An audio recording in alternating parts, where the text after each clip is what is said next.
अस्सलाम वालेकुम दोस्तों, कैसे हैं दोस्तों। माइक्रोसॉफ्ट वर्ड की नई वीडियो में मैं आप सब लोगों को खुशामदीद कहता हूं। तो दोस्तों, आज की वीडियो में हम देखेंगे कि माइक्रोसॉफ्ट वर्ड को कैसे स्टार्ट किया जाता है।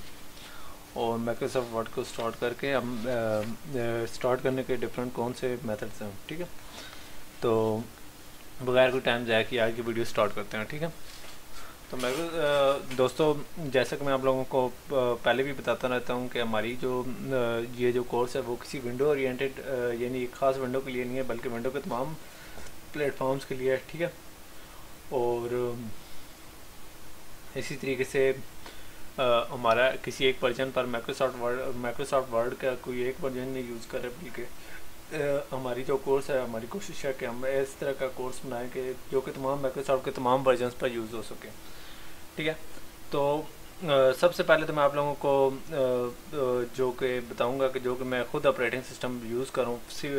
रिसेंटली मैं अभी माइक्रोसॉफ्ट का जो विंडो 10 है वो यूज़ कर रहा हूँ। ठीक है, और जो मेरे पास वर्जन इस टाइम माइक्रोसॉफ्ट का वर्ड का यूज़ कर रहा हूँ वो है 2016। ठीक है, तो जो मेरा कोर्स है वो बेसिकली 2013 से लेकर 2019 तक को कवर करेगा, जो कि रिसेंट है। ठीक है, और इससे पिछले वर्जन को भी करेगा, लेकिन पिछले वर्जन में कुछ फंक्शनैलिटी नहीं होगी, तो इसलिए मैंने कहा मैक्सिमम आप लोगों को सिखाऊँ। ठीक है, तो जैसे जैसे नए वर्जन की तरफ जाएंगे आप लोगों को नए फीचर्स मिलेंगे, एडवांस फीचर्स मिलेंगे। ठीक है, और पिछले वर्जन की निस्बत नए वर्जन में बहुत सारी फंक्शनैलिटी नहीं ऐड हुई है। स्काई ड्राइव और बहुत सारी चीज़ें ओपन हुई हैं। रीड मोड में डॉक्यूमेंट काम करने का हमें एक्सपीरियंस हुआ है। पहले हम राइट मोड में सिर्फ यूज़ कर सकते थे। ठीक है, और इसके साथ साथ तो मैंने एक चीज़ जो नोट की है कि इसकी जो माइक्रोसॉफ्ट वर्ड है उसको एक ब्लू कलर की थीम दी गई है। ठीक है, यानी हमारा ब्लू कलर बहुत ज़्यादा माइक्रोसॉफ्ट वर्ड में डोमिनेट हो गया। ठीक है, माइक्रोसॉफ्ट वर्ड की जो इंटरफेस है उसमें आप देखेंगे कि ब्लू कलर बहुत ज़्यादा डोमिनेट हो गया। ठीक है, तो उसके साथ साथ तो बहुत सारी और भी चीज़ें हैं। ठीक है, तो वो मैं आपको साथ साथ दिखाता जाऊँगा। ठीक है, तो माइक्रोसॉफ्ट विंडोज़ 8 में स्मार्ट स्क्रीन है, और विंडोज़ 7 में नॉर्मल हमारा स्टार्ट मेन्यू है। विंडो 10 और बाकी में स्टार्ट मेन्यू है। तो विंडो का की प्रेस करने से या क्लिक करने से हम इसको स्टार्ट मेन्यू को एक्सेस कर सकते हैं। ठीक है, तो माइक्रोसॉफ्ट विंडो का की प्रेस करेंगे या स्टार्ट मेन्यू स्टार्ट करेंगे तो हमारा स्टार्ट मेन्यू ओपन हो जाएगा। तो माइक्रोसॉफ्ट वर्ड ओपन करने के दो तीन तरीके हैं। ठीक है, जो सबसे पहला तरीका जो अमूमन हम पुराने वर्जन में यूज़ करते रहे वो हम एक शॉर्टकट यूज़ करते हैं, लेकिन नए वर्जन में हमें सिर्फ एक छोटा सा वर्ड लिखना पड़ता है, वर्ड सर्च करना पड़ता तो आ जाता है। लेकिन जो कि हमारे पुराने वर्जन है उसमें इससे करना पड़ता था कि हमें एक फ़ोल्डर तक जाना पड़ता था। ठीक है, अगर हमारा बैर शॉर्टकट नहीं पड़ा तो हमें यहाँ से ऑल फोल्डर्स क्लिक करके वहाँ से माइक्रोसॉफ्ट ऑफिस के फ़ोल्डर के अंदर जाना पड़ता था, जब वो जहाँ हमारा माइक्रोसॉफ्ट वर्ड पड़ा होता था। तो इसी तरीके से हमारा जब बात करते हैं रिसेंट वर्जन की, ठीक है, 7 के बाद वाली, तो हमें सिर्फ वर्ड लिखने की ज़रूरत होती है तो हमारा माइक्रोसॉफ्ट वर्ड आ जाता है। ठीक है, तो इसके साथ साथ और बहुत सारे तरीके हैं। एक तो है हमारा जो तरीका है वो है रन से। रन कैसे यूज़ किया जाता है, राइट क्लिक करें।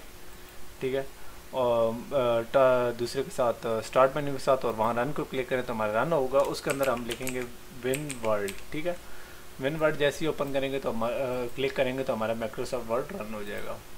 इसी तरीके से एक और तरीका जो रन को करने का है वो है विंडो आर प्रेस करेंगे तो हमारा आ जाएगा विन वर्ड। तो इस तरीके से हम विन वर्ड ओपन कर लेंगे। ठीक है, और इसी तरीके से हमारे पास एक और तरीका है, कंट्रोल आर डिलीट करके हम टास्क मैनेजर खोलेंगे। ठीक है, तो टास्क मैनेजर को में हम जाके फाइल रन न्यू टास्क और वहाँ से हमारा रन ओपन होगा और हम विन वर्ड करके अपना माइक्रोसॉफ्ट वर्ड खोल लेंगे। तो ये तो तरीका था एक और। तो यहाँ मैं आप लोगों को बताता चलूँ कि जब हमारा वर्ड ओपन हो जाए तो हम उसको एक और तरीके से भी एक्सेस कर सकते हैं। वो कौन सा तरीका है जनाब, तो वो है हमारा जैसी वर्ड ओपन हुआ पड़ा हो तो हम वो मैं आप लोगों को दिखाता हूँ। जैसे मेरे माइक्रोसॉफ्ट वर्ड ओपन हुआ पड़ा है। ठीक है, तो मैं टास्क बार में जाऊँगा तो यहाँ माइक्रोसॉफ्ट वर्ड की एक छोटी सी पट्टी सी शो होगी। ठीक है, या एक छोटा सा आइकन शो होगा। मैं उसको राइट क्लिक करूँगा और उसको पिन टू टास्क बार कर दूँगा। तो ये पक्का टास्क बार पर फिक्स हो जाएगा जब हमारा प्रोग्राम रन हो रहा होगा या नहीं, या क्लोज हो रहा होगा, तो तब भी ये हमारा वर्ड यहाँ शो होगा। तो हम इसको क्लिक करेंगे तो हमारा माइक्रोसॉफ्ट वर्ड स्टार्ट हो जाएगा। तो देखें इसमें जैसा कि मैंने आप लोगों को कहा था कि इसमें ब्लू कलर बहुत ज़्यादा डोमिनेट है, तो इसमें ब्लू कलर वाकई बहुत ज़्यादा डोमिनेट है। तो आप देख सकते हैं जैसे ही हमने ओपन किया तो हमारे सामने एक बड़ा प्यारा सा लुक आया, जिसमें अंदर हमने न्यू का सबसे टॉप पर ऑप्शन है। सबसे पहले एक ब्लैंक डॉक्यूमेंट है, जिसमें हमें ब्लैंक डॉक्यूमेंट ओपन हो जाती है, जिसको हम बाद में यूज़ करते हैं, ठीक है। तो उसके साथ साथ हम आप लोगों को दिखाते हैं कि उसके बाद कुछ टेम्पलेट्स हैं, ठीक है, बनी बनाई टेम्पलेट्स हैं, उनमें थोड़ी सी चेंजेस करते हैं और हम अपना काम चला लेते हैं, ठीक है। इस तरीके से रीसेंट डॉक्यूमेंट्स हैं जो कि मैंने रिसेंटली ओपन की थी। इसके बाद पिन डॉक्यूमेंट जो कि मैंने पिन कर लूँगा, मतलब राइट क्लिक करूँगा किसी डॉक्यूमेंट को, यहाँ से पिन करूँगा तो यहाँ पिन डॉक्यूमेंट आ जाएंगे। टेम्पलेट्स के बारे में और बाकी चीज़ों के बारे में मैं आपको बाद में बताऊँगा। इसके बाद न्यू करूँगा तो वही चीज़ें खुलेंगी, ब्लैंक डॉक्यूमेंट और कुछ टेम्पलेट्स वगैरह शो होंगी। उसके साथ ओपन करूँगा तो जो पहले की कुछ डॉक्यूमेंट्स वो ओपन होंगे। उसके बाद वन ड्राइव का सेटअप कर सकते हैं, पीसी से कर सकते हैं, किसी और लोकेशन से कर सकते हैं, ठीक है, और ब्राउज का फीचर यूज़ कर सकते हैं, ठीक है। तो ये तो था। उसके बाद काफ़ी सारी यहाँ चीज़ें अकाउंट फीडबैक ऑप्शन वगैरह हैं जो उनके बारे में बाद में बताऊँ। सबसे पहले मैं होम में या न्यू में जाके ब्लैंक डॉक्यूमेंट को सिलेक्ट कर लेता हूँ। तो ये हमारी ब्लैंक डॉक्यूमेंट ओपन हो गई है, ठीक है। तो ये तो था हमारा छोटा सा एक माइक्रोसॉफ्ट वर्ड ओपन करने का तरीका, ठीक है। जैसे ही माइक्रोसॉफ्ट वर्ड ओपन होगा, ठीक, हम देखेंगे कि एक कर्सर ब्लिंक कर रहा होगा, ठीक है। वो काम कर रहा होगा अपर लेफ्ट करना में, ठीक है, ये अपर लेफ्ट करना है जो ब्लिंक कर रहा है। तो इस पॉइंट को हम कहेंगे इंसर्शन पॉइंट, और जो हमारा आई जो कर रहा है ब्लिंक कर रहा है यहाँ, उसको हम कहेंगे आई बीम, ठीक है। ये इसकी शक्ल आई की तरह है, ठीक है, कैपिटल आई की तरह, लेकिन ये बीम की तरह ब्लिंक कर रहा है, ठीक है। तो इसलिए हम इसे आई बीम कहेंगे। तो इस तरीके से हम माइक्रोसॉफ्ट वर्ड को स्टार्ट कर लेते हैं। तो अब एक छोटा सा यानी एडिशनल में आप लोगों को चीज़ बता देता हूँ। वो ये है कि आप लोग इस तरह कर सकते हैं कि इसको माइक्रोसॉफ्ट वर्ड क्लोज करने के बहुत सारे तरीके हैं। अगर सिर्फ डॉक्यूमेंट क्लोज करने हैं तो फाइल को क्लिक करके हम क्लोज को करेंगे तो हमारी डॉक्यूमेंट क्लोज हो जाएगी।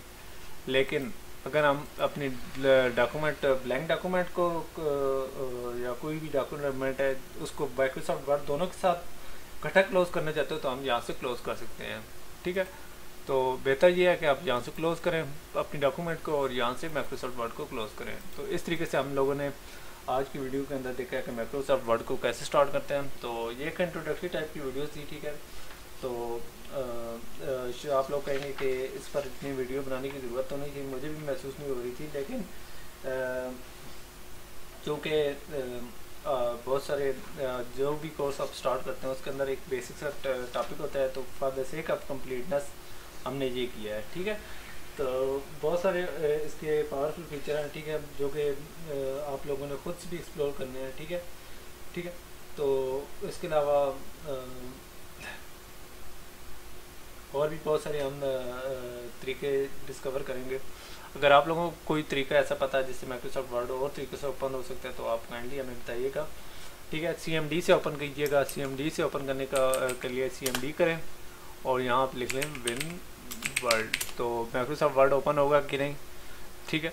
तो मेरे पास ओपन नहीं हुआ, तो आप लोग कैसे ओपन करेंगे, या winworld.exe करेंगे, या जो भी करना है वो आप लोगों ने मुझे बताना है कि किस तरीके से होगा। अगर नहीं हो रहा तो क्यों नहीं हो रहा, अगर हो रहा है तो क्यों हो रहा है, ठीक है। ये जो मैंने एंड पर असाइनमेंट रखी है ये एडवांस यूज़र के लिए, ठीक है। तो वो लोग अपना कमेंट पास करेंगे कि क्यों नहीं हुआ, ठीक है। तो नेक्स्ट वीडियो में मैं शायद इस बारे में जब लोगों के कमेंट्स आएंगे तो मैं उसके बारे में, ठीक है, जब थोड़े से कमेंट्स हो जाएंगे तो इस बारे में मैं आप लोगों को ब्रीफ कर दूंगा, ठीक है। तो उम्मीद है आप लोगों को ये वीडियो पसंद आई होगी। नेक्स्ट वीडियो में हम इस तरह करेंगे कि इसके इंटरफेस के बारे में थोड़ा सा सीखेंगे कि इसके इंटरफेस क्या है, ठीक है। और उसके बाद हम थोड़ा सा जो इसके टूल बार वगैरह या कुछ चीज़ें वगैरह हैं उनको हम ऐसा कवर करेंगे। तो उम्मीद है आप लोगों को ये वीडियो पसंद आई होगी। नेक्स्ट वीडियो में मिलते हैं। अल्लाह हाफिज़।